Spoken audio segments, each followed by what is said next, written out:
Challengers was the first movie to be delayed by last year's strikes. It is finally out in theaters. Let's talk about it. Welcome to Movie Health Community, the internet's #1 source of health warnings at the movies.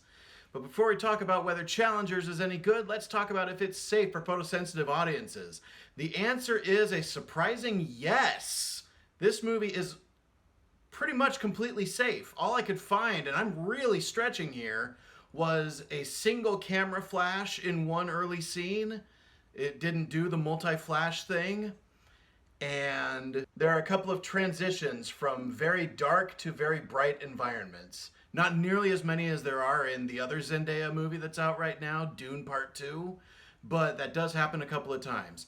For flashing lights, we are giving Challengers a 1 out of 10. There is a lot to say about motion, because in the scenes where there are tennis matches, there are very creative shots. One of the more frequent ones is a very fast pan from left to right as we follow the tennis action. But there is a creative shot late in the movie where we follow the point of view of a tennis ball.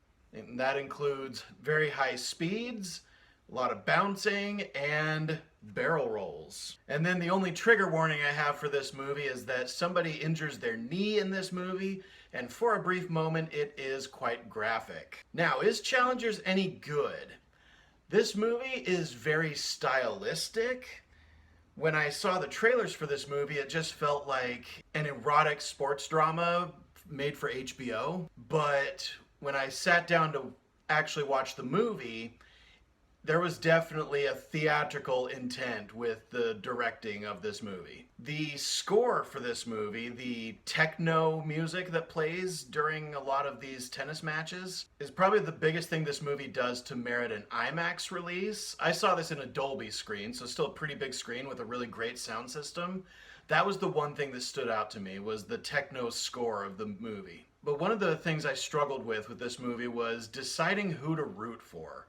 And I'm not sure if that's a good or bad thing, because we've got a movie about a love triangle, we've got three people, all with good and bad motives, and it's never really clear who you're supposed to be rooting for. And I think different people will watch a different movie and have a different experience with this because they're going to be rooting for different characters. One of the bigger problems in this movie, at least for me, was that the style, especially when we go into slow motion shots, as well as longer erotically charged scenes, they seem to take away from the flow of the movie. Like, we're on this journey, and these just feel like moments where we're pumping the brakes on this journey. I'm not sure if I would watch this movie again.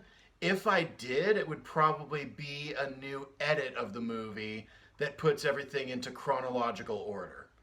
But the screenplay was solid, the performances were solid. It's interesting to see two iconic stars of musical movies paired up as a romantic couple and not have to sing at all. That was an interesting choice. I am going to give Challengers a B. Thank you so much to our readers on Tumblr and Facebook, and as always, an extra special thanks to our patrons over on our Patreon page whose names are scrolling on the screen like credits right now. As a reminder, and this is a very important reminder, nothing produced by Movie Health Community is medical advice, nor has any of it ever been reviewed by any medical professionals.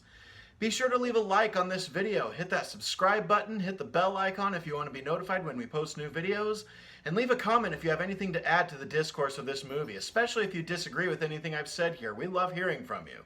And as always, stay safe at the movies.